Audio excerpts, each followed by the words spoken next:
we're 30, we're 35, we're 25, we're 55. It doesn't matter. We're saying like hormones are important. I'm here. I'm buying into this message. And I want to take a first step at like understanding what's going on with my levels. Where are we going for this? Like, what's happening first? What should we be asking for? What should we be looking for? Because even as you mentioned earlier, getting results back and then having them misread is like a whole nother. Like, Yeah. do we need to go to med school? What's happening? Yes. I almost feel like some of my patients have had to do so much research that they could be doctors. And it's like, really, they shouldn't have to take that burden on, but they are, and they just want to get better.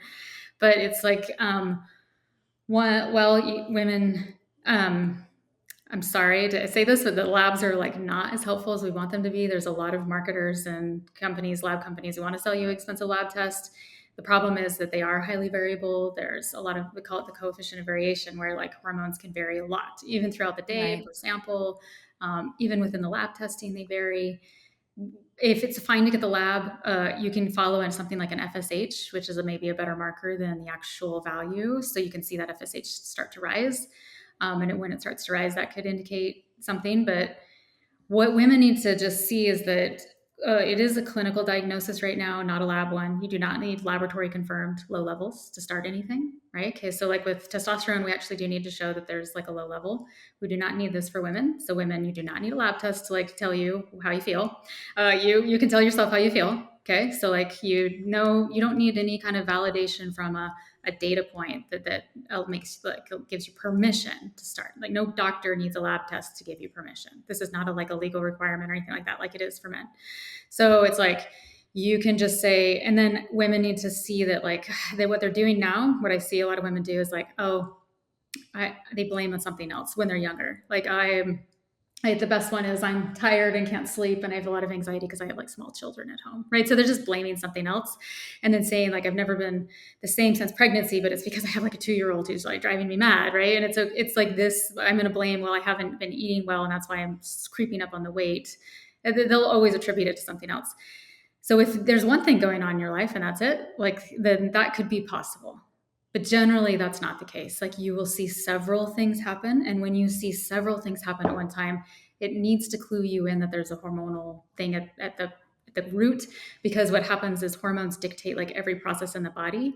So if you have anxiety, irritability, insomnia, and like kind of don't feel like having sex with your partner, and then you also have something like your hair and skin don't look as good as they used to, or you have really dry skin, and then you have just like even some really, your like diet becomes so perfect, like you have to have your diet so perfect that if you stray at all you're gonna like regret it for 3 days. This kind of food insensitivity or intolerance or a lot of bloating or like kind of leaky gut stuff that's going on, or I feel like if I work out, if I don't have this really strict workout and diet exercise, and if I don't stick to it, I'm gonna look terrible. This kind of stuff should clue you in that your hormones are not optimal what they were when you were younger. And just this, does that make sense? Like, so That's so okay. That's hurting my feelings for a minute here because um I thought we were just getting old. And like when you get old, you can work out and eat the same and it's just sorry, like your caloric deficit is just not working the same as it used to. And like I thought you just got anxious when you were older. I yeah. don't know. No, I think that's what women are saying. Like, it's Your just skin gets dry, like all these things. You're yes, old. and normally this is what we just have to put up with, which is I think is what our mothers just put up with. It's just Yes. aging. Yeah. And now we don't have to do that, ladies. Like we have self-driving cars out there. You literally can do it yourself and just be like, I don't have to. I get to choose how I want. I get to look good and feel good while I age, and this is something that you get to do. So we're doing Botox in our 20s. Or I'm not, but like whatever people do, it's fine.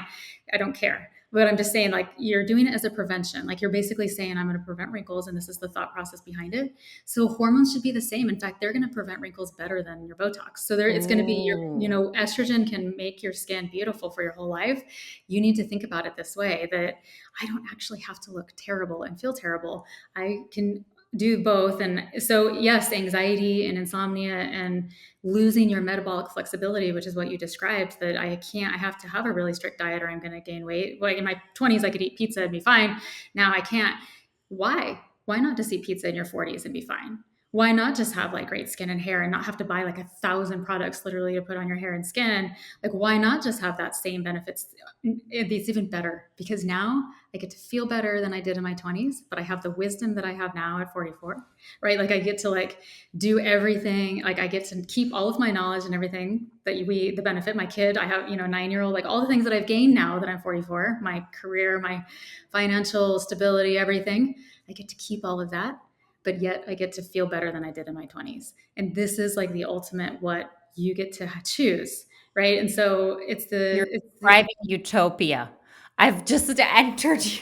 I was like, well, the things that come with, aging, they also come with, that financial stability, your kids are getting all sorry, it's a give and take. Like, sorry, like you just can't do the things you used to do. And sorry. now you get to your cake and eat it too.